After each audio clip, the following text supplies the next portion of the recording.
New labour code 2022 लागू होने वाला है। ये labour code 29 central labour laws और बहुत सारे स्टेट लॉज को ट्रिम करके, काट छाट करके और प्रेजेंट इकोनॉमिक सिचुएशंस को देखते हुए बहुत सारे एडिशंस करके ये लेबर कोड को लागू किया जा रहा है। इस वीडियो में मैं डिस्कस करूंगा कि इस लेबर कोड से कैसे हमारी रोज़मर्रा की ज़िंदगी, जो कि काम करते हैं हम लोग कंपनीज़ में, कैसे अफेक्ट करेगी। ये वीडियोस का पहला भाग pros of the labour code है और दूसरा भाग cons of the labour code है और लास्ट में डिस्क्लेमर भी है। तो इसे वीडियो को ज़रूर देखिए। अगर अच्छा लगे तो इसे लाइक शेयर सब्सक्राइब ज़रूर करिएगा। चलिए डिकोड करते हैं।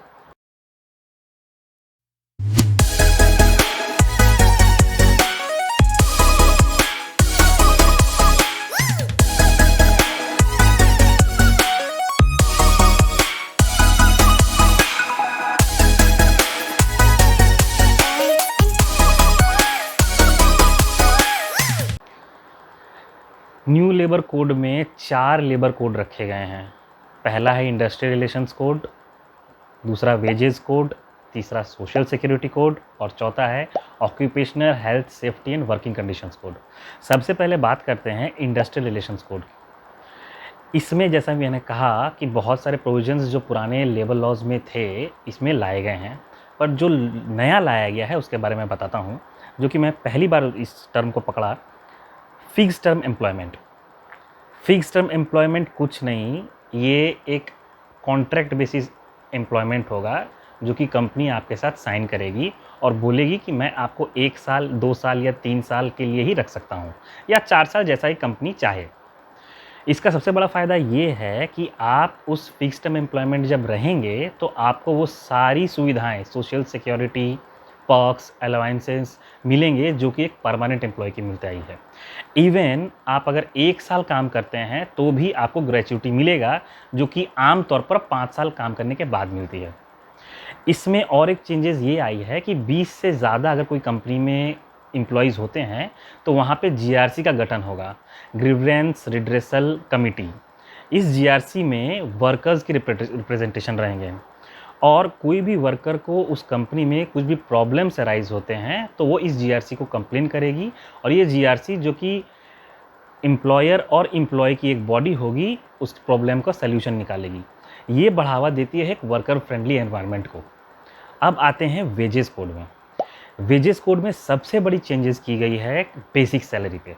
आम तौर पर बड़ी बड़ी कंपनियां करती थी कि वो बेसिक सैलरी को कम रखती थी और बाद बाकी जो कंपोनेंट होते थे वो ज़्यादा रहते थे। इससे उनका फ़ायदा ये होता था कि पीएफ, ईएसआई जैसी जो चीज़ें हैं उसका डिडक्शन जो है वो बेसिक सैलरी पे होता था। इस कोड के तहत अब बेसिक सैलरी 50% मैंडेटरी कर दी गई है। तो इससे आपका फ़ायदा ये हो रहा है कि आपकी पीएफ, ईएसआई की कंट्रीब्यूशन, जो लॉन्ग टर्म की सेविंग्स है, वो बढ़ जाएगी। इसके साथ साथ बोनस को मैंडेटरी कर दिया गया है 8.33% में।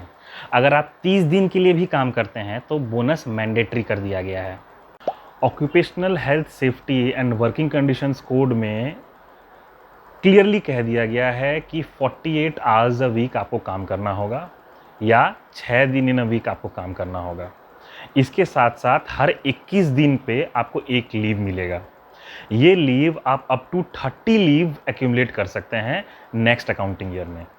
सोशल सिक्योरिटी कोड की बात करें तो यूनिवर्सल कवरेज की बात कही गई है। ईच एंड एवरी वर्कर, कोई भी कैटेगरी के हो, उसे पीएफ, ईएसआई में कवरेज मिलेगा।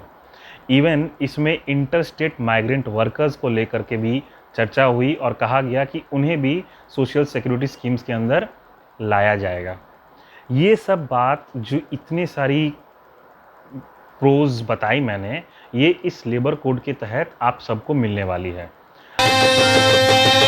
अच्छे दिन आने वाले हैं, ओ अच्छे दिन आने वाले हैं। रुको जरा, सब्र करो। जैसा कि मैंने कहा था, fix term employment. Fix term employment कुछ नहीं, हायर और फायर पॉलिसी को बढ़ावा देती है। अब कोई भी एमएनसीज या कंपनी आपको अपने हिसाब से कुछ सालों के लिए रखेगी और वो जब चाहे आपको निकाल सकती है। ये इसलिए किया गया है कि क्योंकि एमएनसीज़ और कंपनीज़ अपने ऊपर परमानेंट एम्प्लॉय की बर्डन नहीं लेना चाहती। उससे बहुत सारे लीगल टेक्निकलिटीज़ आ जाते हैं, एक्सपेंसेस आ जाते हैं, कॉम्पैशनेट ग्राउंड में एम्प्लॉयमेंट आ जाते हैं। इसका मतलब है कि अगर आपका परिवार का कोई सदस्य काम करते हो उस कंपनी में मर जाता है तो आपके नॉमिनी को नौकरी मिलेगी, वगैरह वगैरह। अब दूसरी पॉइंट जो बोनस का मैंने कहा, 8.33 मैंडेटरी है, इसमें सीलिंग 20% की है। पर अगर कोई कंपनी आपको पूजा बोनस या ईद बोनस या कोई भी कस्टमरी बोनस देती है फेस्टिवल्स में, तो वो इस मैंडेटरी बोनस से काट लिए जाएंगे, इसे एडजस्ट कर लिया जाएगा। तीसरा, ट्रेड यूनियन लेकर के इसमें बहुत अच्छा अमेंडमेंट किया गया है। अच्छा इसलिए क्योंकि कंपनीज लोग के लिए है। ट्रेड यूनियन कमेटी में कोई भी मिनिस्टर्स, एमएलए या एमपी ऑफिस बीरर नहीं रह सकता। आए दिन होता क्या था कि हर ट्रेड यूनियन में कोई एमएलए, एमपी या कोई पावरफुल मिनिस्टर्स वहाँ पे रहते थे। अगर कुछ गलत होता है कोई फैक्ट्रीज़ में या कोई आपके कंपनी में, तो उनके पास एक वेटेज होता था, वो बात करते थे, प्रेशर क्रिएट कर सकते थे। अब हम और आप अगर 10-15 हज़ार सैलरी कमाते हैं तो ट्रेड यूनियन के अगर हम कुछ ऑफिस बीरर हो भी जाते हैं तो मालिक हमारे से कोई प्रेशर में आकर के हमारी कोई बात नहीं मानेगी। ये डायरेक्टली कंपनीज़ के फेवर में जा रहा है। चौथा, 48 hours a week, 6 days a week.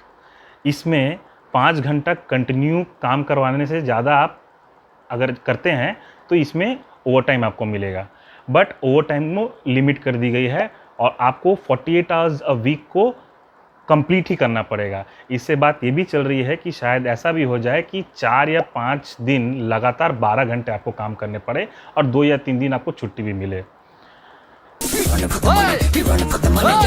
अरे चूना लगा रहा है, पकड़ साले।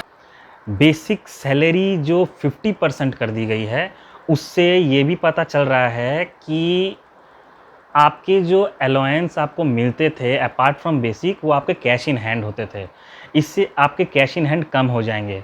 अब कैश इन हैंड अगर कम हो जाएंगे तो आपकी खरीदने की कैपेसिटी कम हो जाएगी। अब आप खरीदने की कैपेसिटी कम हो जाएगी तो आप बाज़ार में जाकर दाम नहीं पूछेंगे किसी चीज़ की, तो इन्फ्लेशन का असर आपके ऊपर नहीं होने वाला।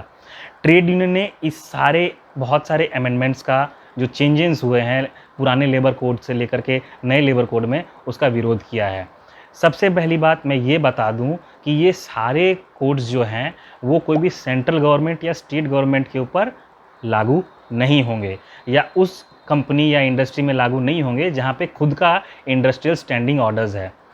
अब आस्ते आस्ते देखना है कि हर स्टेट्स किस तरीके से अपने रूल्स बनाते हैं, क्योंकि ये बिल लेबर लॉ का है और लेबर लॉ एक कॉन्करेंट सब्जेक्ट है जो सेंट्रल गवर्नमेंट ने एक स्ट्रक्चर तैयार कर दिया बेसिक। अब इसके ऊपर स्टेट्स अपने अपने तरीके से अपने रूल्स बनाएंगे। अब जहाँ पे सेंट्रल गवर्नमेंट की सरकार है शायद ऐसा भी हो सकता है वो कॉपी पेस्ट इसी को ही लागू कर दे, और जहाँ पे नहीं है शायद कुछ चेंजेस आ भी सकते हैं। अब हम लोग वेट कर सकते हैं कि कैसे ये सारे लेबर कोड को ये सरकार चेंजेस के साथ इम्प्लीमेंट करेगी। वेट करें, देखें, मिलते हैं ये लेबर कोड का इम्प्लीमेंटेशन होने के बाद क्या रूल्स बनता है उसको भी हम डिकोड करेंगे। Let's meet in another video.